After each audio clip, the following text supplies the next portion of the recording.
Hello, hello, hello. Welcome to Reinfused. Um, oh, we have got some viewers, so if you can hear me, then let me know because I'm using my normal laptop rather than my usual streaming rig. So it's probably going to be very jumpy, and the microphone, I've had to limit it because I've also got a fan on this side of me, otherwise, I will surely die. Hello, Taz. Thanks for joining. Um, Obviously, this is secondary to the Computer Museum Streamathon. Hello, Stephen. Hello, Pete. All good. You're all here. You all got vested interests, obviously. Okay, so this will split into two parts, obviously. This part here, which will be how we do the Q&A, and I will go through and I'll answer all the questions, and then we'll go on to another thingamy, whatever they call them, and actually do the draw. We've got like a kind of fancy Java spinning wheel thing. As always, the website we use to randomly choose is publicly available, and you can go off and test it and make sure that it is indeed random. I've tested it a few times. It does appear to be random, or at least as random as anything is in this world. So it should be good. Right, we'll hurry up and get into the questions because this setup is not good, especially not for my back at the moment. Right. Yeah. Oh, hello everyone, by the way. It's been a while since I streamed. We are back tomorrow for the Computer Museum's Streamathon, and I'll be trying to get back into a regular stream cycle again, although it's been a little bit hectic with everything, so it's been hard. Right.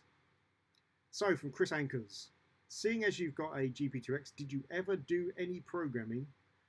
I tried it on the GP2X, but found it was hard to understand the SDK setup. Yeah, that's fair actually. The SDK is a bit hit or miss to get set up. But yeah, back in the day, I did. I was part of the community, and I did quite a few of what I consider to be big um, software titles for the GP2X.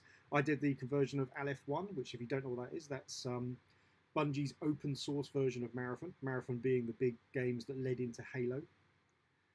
So I did the conversion of that. So that will actually, well, whoever wins the GP2X will have that on the card because you can write, I'm including my stuff that I made on there.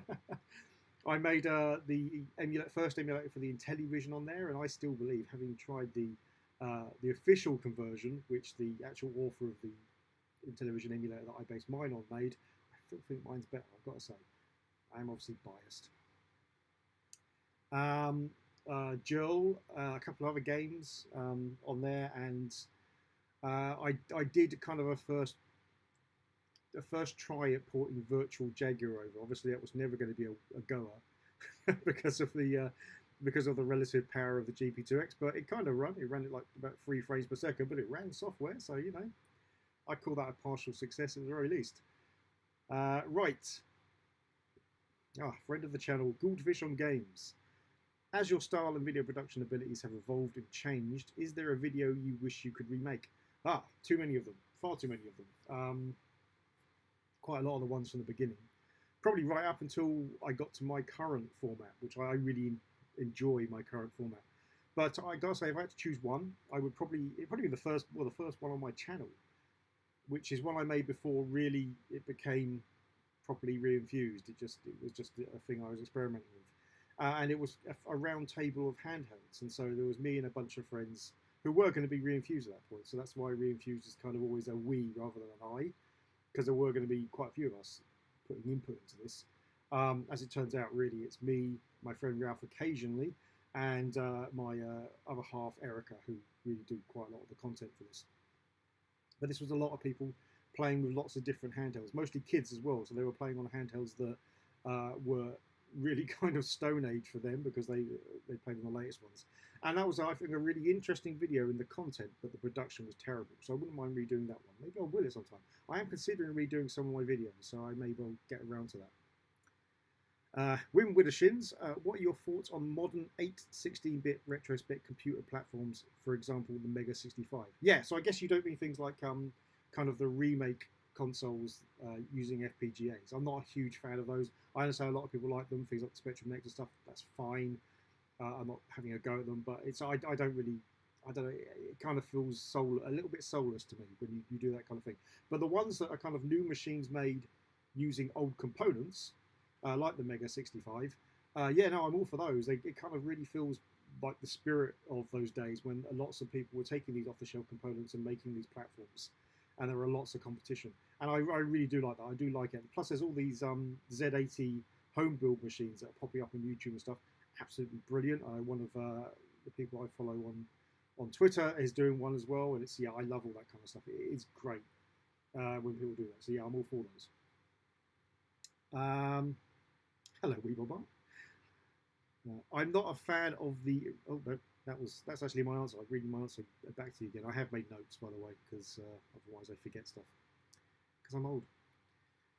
What's the one console or home computer you'd like to see a mini version of? Yes, well, this is actually a really easy one because I've already thought of it. And I've already tried to hassle Sharp about it as well without any kind of response from them. It's got to be the X68000. The X68000, if you don't know, was a 68,000 really enough Motorola-based machine that was really only available in Japan. It was incredibly powerful and lots of custom chips, and its big kind of I guess selling point, its big USP is, if I can break into horrible business speak for a second, was that Capcom used it to develop quite a lot of their old CPS titles, and indeed the specs for both were very similar. It's just the CPS boards tend to have more memory, and you can upgrade the memory on the X68000 anyway. So it basically has some absolutely genuinely perfect arcade ports because they were literally made on it, and that was its USP really.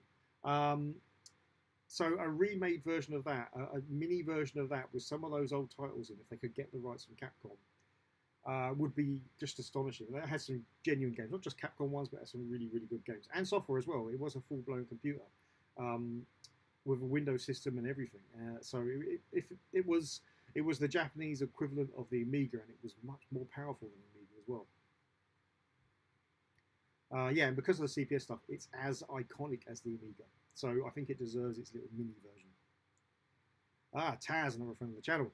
What's the one thing in your collection you would never get rid of? I think I've said this a few times. It's the Vectrex. I'm not a huge fan of machines with built-in screens, mainly because I like to fix my own stuff, as most of you will probably know, and I have a big fear of touching CRTs because I've seen people seriously hurt by them back in my old mainframe days. I've seen engineers get genuinely hurt, and these were professional engineers who knew what they were doing. So yeah, I've got a big fear of CRTs. It's the one thing I don't really like working on. And so I don't generally like machines with built-in CRTs, and the Vectrex is basically very good. The Vectrex is the kind of the one exception to that rule, and it's because it's such a massively unique machine. It was its own niche, and released at exactly the wrong time, when the market was just kind of on a downturn, and these kind of genuinely luxury, because the Vectrex was a luxury machine for what it was, just weren't really going to be affordable because the market was downturning. So yeah, it's such a unique machine. I think that's the only reason. I mean, I do love my Sam Cooper as well, but the Vectrex is so unique. Especially you have to sit in front of one and play it to really understand it. I've seen loads of people on Twitter, whenever those kind of, like Southwest Retros does a lot of the whole which one would you get rid of things, and I always say I'll keep the Vectrex because I generally would. And a lot of people come and say, oh no, it's rubbish, la la la, it only does this, only has these many games. And that's because they've never actually used one. They've seen emulators, they've seen videos of it. And as I said, we've obviously, Reviews has done a video on the Vectrex, so of course we have. But you can't capture the Vectrex on video. You have to sit in front of one. The vector lines, the way it's drawn, it almost looks like they're kind of floating in front of the screen. It's like a kind of simple 3D effect, and it's really hard to capture on anything except literally the human eye. So yeah, so I would absolutely, when the bailiffs come to take me away, when I've inevitably spent way too much money on Japanese auctions, the Vectrex will be the one with my fingerprints in the casing as I catch onto it, certainly. Right, Score Avensis. Yeah, I mean, the oscilloscope conversion looks promising, although you would have to find a really decent oscilloscope with a decent sized screen to really do it properly. Yeah, some people will because of the refresh rate, some people will have issues with it. Yeah, I've got a in terms of dust cover, I know what you mean, but in terms of dust cover, I've actually got a dust cover for it, which some guy in Mexico made. It's a really nice cover as well. But yeah, no, it is one of those machines which are more a kind of machine for sitting on a shelf rather than for constantly being played. Right, Score Ventus. What console do you believe has an undeserved poor reputation? I think the Virtual Boy is right up there personally. Yeah, the Virtual Boy has some good games, so we gave one away, of course, not that long ago, a box one. They really, yeah, they're genuinely good. It's a good machine and has some nice games, but again, it was trying to create a niche that wasn't there really. Well, not at that point now, obviously, yes. I would say though, in terms of that, the Casio machines, and I mean both of the proper flawed Casio machines they released for different reasons. The PV1000, it didn't do well at all, and but it had a really good, if small, library. The games it had were really good for the time, and the Loopy suffered from Casio trying to stuff it into this niche and making software for that niche. It was actually a very capable console for the time. It could have done quite a lot if they'd have put some proper arcade titles on it. It would have been an okay machine. It's these machines, they didn't fail because the machines were bad. They failed because Casio were useless at selling consoles. That was literally it, and it's so unfair. Yeah, I really love my PV1000. I would possibly be playing one in the streamathon tomorrow. Depends on if we get through all of the Super Cassette Vision games, and now I've almost got all of the Super Cassette Vision games, so there's quite a lot of play time there. But if we get all the way through those, then I'll probably move on to the PV1000. And if we get through all the PV1000 games, I'll be moving on to the MSX2, which we definitely won't run out of games for that one because there are hundreds of them. Right, Ledyard Solder, one of our previous winners. Well, nearly 2,000 already. Yeah, almost there. Have you figured out a good solution for storing loose keyboards yet? I feel like I need to take up woodworking and make special shelves. You can't really stack them safely. No, I haven't got a good method of storing them. Not unboxed and cased ones. So, because obviously I've got some uncased keyboards if I need spares for things like the Archimedes and stuff. But also, yeah, cased ones as well, which separate ones that go into computers. No. They tend to end up being stacked against things, and the problem with keyboards, of course, are anything drops on them, and it can do limitless amount of damage. It can break the key stems, it can warp the keyboards, everything. Now, I think the solution is to make something bespoke especially for keyboards, which may be something I'll have to think of. Although I've done terribly so far with this machine, I've only just got these things up, these shelves here, which I've got some of my favourite machines on them. And the +3. Rihard Gar.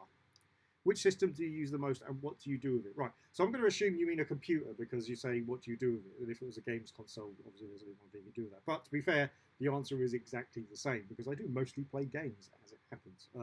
My job is, well, I'm not really programming anymore, I'm a manager now, but my job is to sit there and kind of type things on the computer, so I tend not to do that so much. It's my hobby.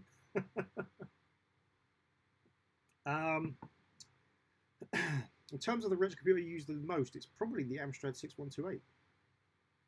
I get into this a bit in a further question I remember later on.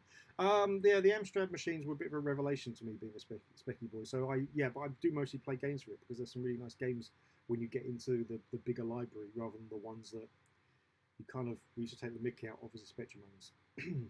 Although, yeah, no, I have used my Speccy Plus 3 recently for developing a typing game for Fusion Magazine, one of the Fusion magazines. Yeah, I know, it's really cool. I kind of got it, and it was like pandas, and I'm thinking, it's not really my style. And then I kind of look closer, and you realise it's loads of pandas beating the crap out of each other. So it really is my style.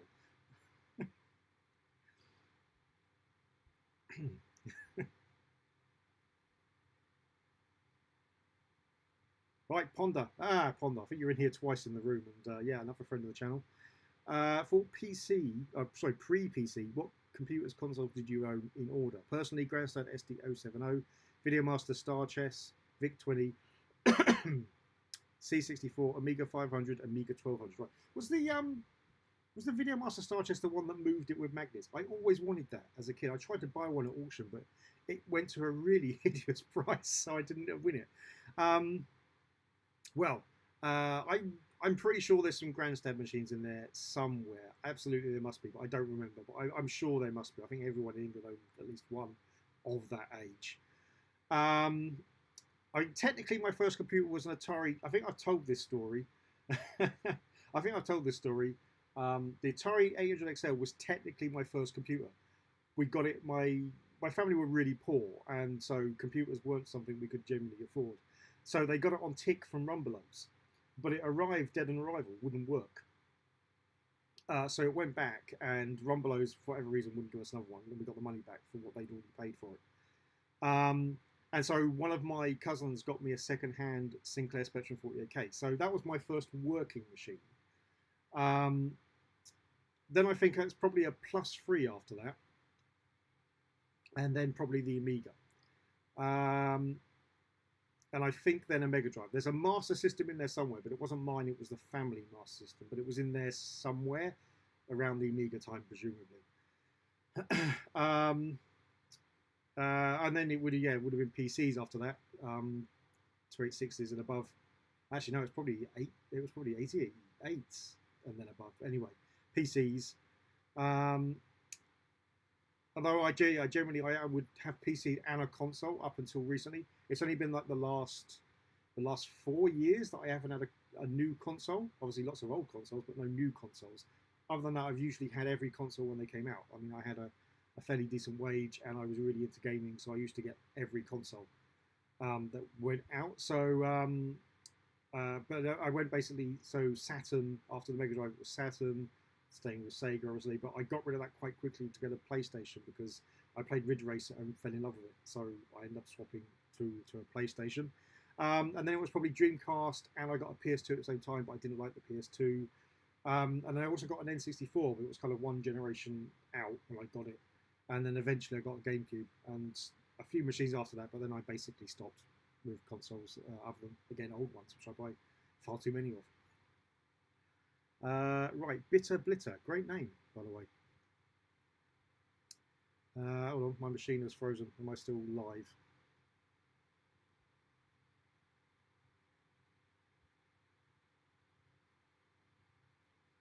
Let me know if you can still see me and talk, because my machine is frozen slightly. Which I kind of knew was going to happen. Ah, okay, good. I'm still going then. Excellent. Oh, well, the machine has indeed. No, it hasn't unfrozen. Okay.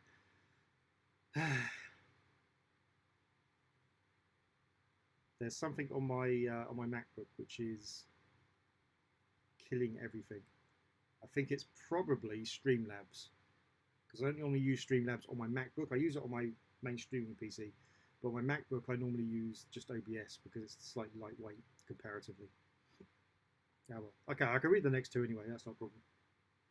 Right, yeah, so Bitter Blitter. What's your most disappointing purchase in the past or now in regards to retro hardware or games? I mean, there are a few of disappointing purchases, but mostly because they're things that I bought that I couldn't get working. So they were broken and I couldn't fix them, which does happen, obviously. In terms of things that have caused me disappointment, I tend not to get disappointed with things regardless, because I'm usually slightly aware of what they're going to be like anyway. But I guess in a different way, disappointment. When I bought my kind of first Amstrad and Commodores, which was much later on, obviously, after the Spectrum era, I was massively disappointed there because I kind of realised that all those years as a Specky boy, I hadn't been backing the winner of the industry. I was backing the one that was most definitely in third place. That was a disappointment in its own way.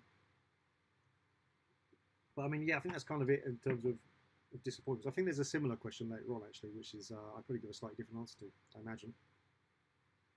Right, Retro Bytes. Congratulations on hitting 1900. Which machine or console that you really wanted turned out to be the most... Oh, there it is. The most disappointing. Again, again, similar to the last one. I've never been hugely disappointed with machines I bought. I think, it's a benefit of being in love with technology rather than anything else. And so whatever you get is always interesting in some way. So anything you get, regardless of how bad it might be, is always kind of interesting. So I guess a machine that didn't meet my expectations is I got an Apple Pippin before everyone kind of was making videos and doing articles about it when it was still relatively unknown. And so I kind of assumed that a Power PC based console would be fairly good, and of course it wasn't. Although a lot of that was no, it just wasn't very good to be honest. Also, it missed. It was coming out in the 3D era without 3D, so yeah. So I guess that one is probably the closest to that idea of disappointment. But even then, it was still an interesting machine to own. I still maintain the controller is very good. I know a lot of people don't like it, but for what it is and for what it's supposed to do, it's really good. It's basically it's kind of a web machine rather than anything else, and for that controller works really well. Right, Pete. Unsurprisingly, an Outrun question. Can you get Outrun on the GP2X? There are some very good emulation options, so yes. The Mega Drive version, obviously, being probably the best example of that. Stephen Sizemore, another previous winner of the contest. What is your favourite 8-bit computer and favourite 16-bit computer? Right. 8 bits is a tough one. Started out as a Speccy boy, and then obviously, as I said earlier, found out in later life that the Speccy wasn't the wasn't the be all and end all of 8-bit computers. I probably wouldn't say either of those either though.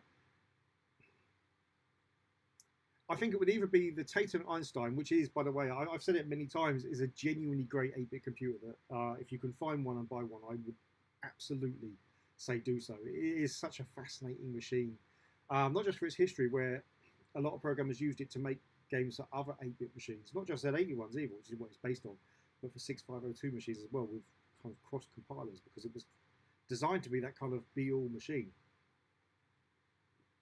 Some tea.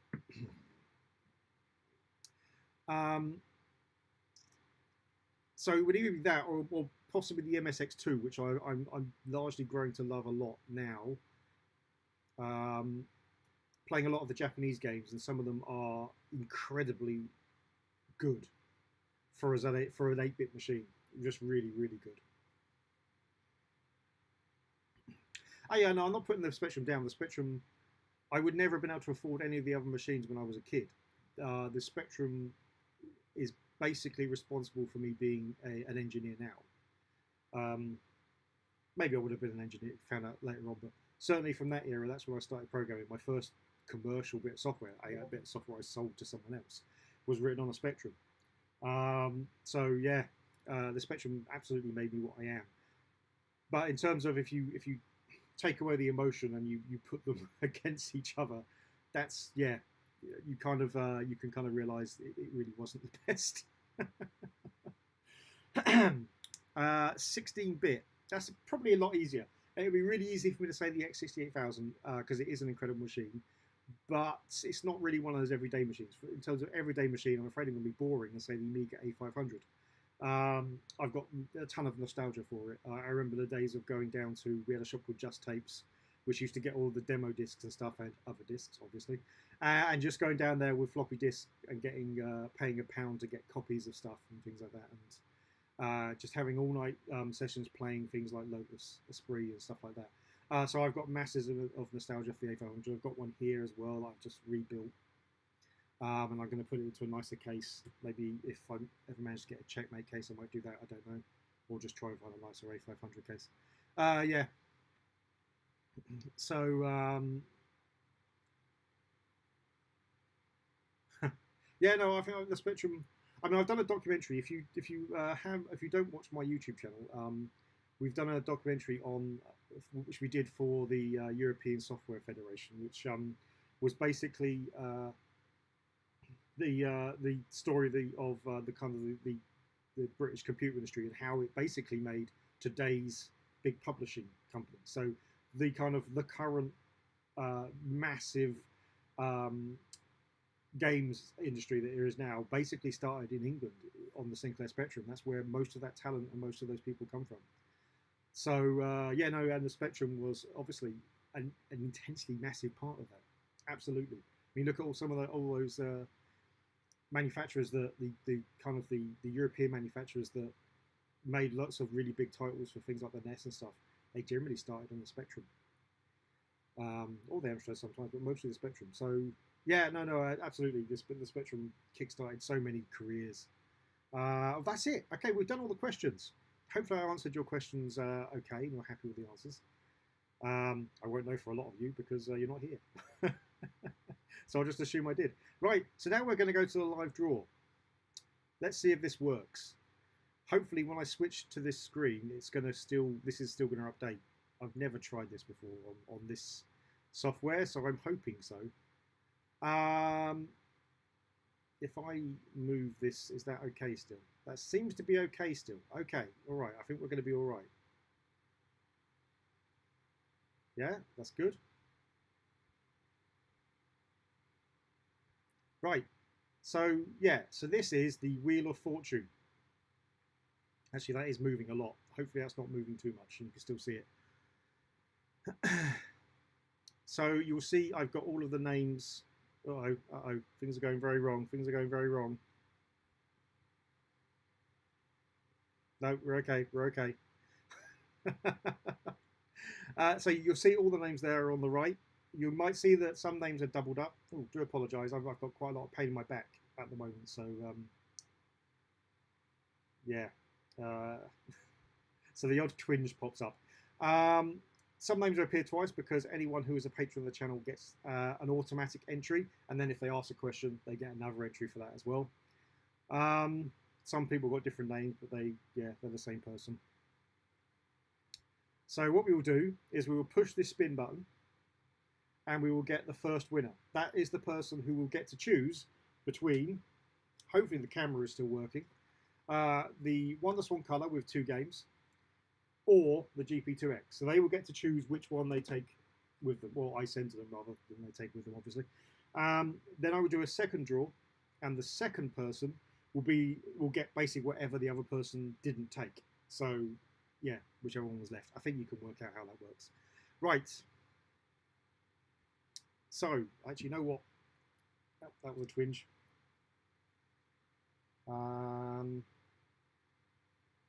No, that's too much. That's too complex.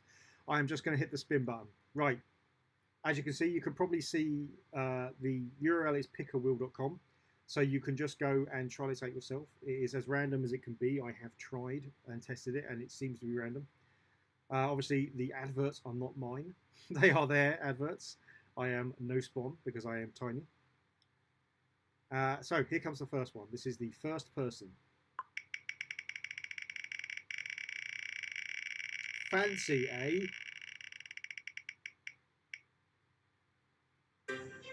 Chris Anchors, you have won, and you get to choose if you message us at info@re-infused.com.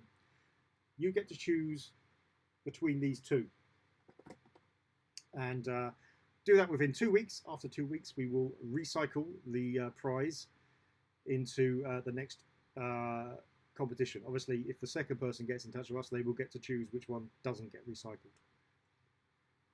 Right, so Chris Anchors has won the first prize.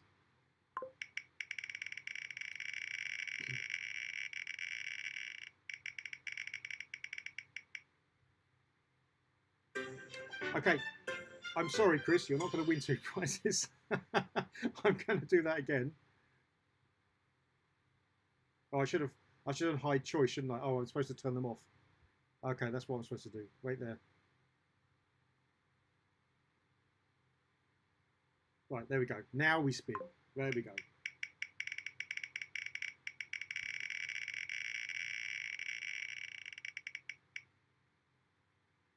Ponder, you have won. I think you've won before as well, haven't you? Right, Ponder will get the choice of whatever is not chosen by Chris.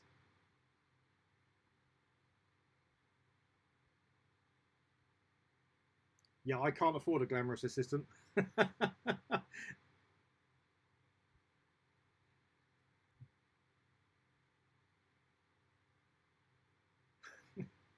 Yeah, I've tried this 5 times and it never picked the same person twice in those 5 times. So, all fun. Right. So, Chris, hopefully you'll pick up the VOD because I don't think you're in the chat. If you email us, I will put something around somewhere anyway to find it out. If you email us at info@re-enfuse.com, you just tell us which one of those you want and your address, and we'll get it off to you. And yeah, ponder. I will let you know which one is chosen, and you'll get the other one. I think I've still got your address, so you're fine. So the next one is the last one, the 2000. Well, not the last one, but the last one for this. We'll hopefully have hit 2000, and then we'll be doing a draw for the Casio Loopy, which is, as I said before, an underrated machine, and it's an astonishing prize as well. It is genuinely the nicest machine I think we've ever given away. Say the Virtual Boy was nice; it was a box and everything, but this is pristine. It really is. It looks so nice in the box. So and it even comes with paper, which, trust me, is a commodity in the Casio Loopy way. The world, having that paper is a commodity. Yes, thank you all. It's been nice and interesting again. Hopefully for you as well. Certainly for me. Always nice to hear what people want to know about and to give some answers out as well, even if it's as part of a competition. Don't forget also to go and check out the Centre for Computing History Streamathon. They are raising funds for the Computer Museum, and it's an incredibly worthy cause. We'll be streaming tomorrow at 7 PM for that. We'll be looking at, first of all, the Super Cassette Vision, then possibly the Casio PV1000, and then the MSX2. Thanks for joining us. It's always a pleasure. And yeah, no, I'll see you tomorrow. I completely forgot what I was going to say. Yeah, I'll be seeing you tomorrow. Have a great time, people, and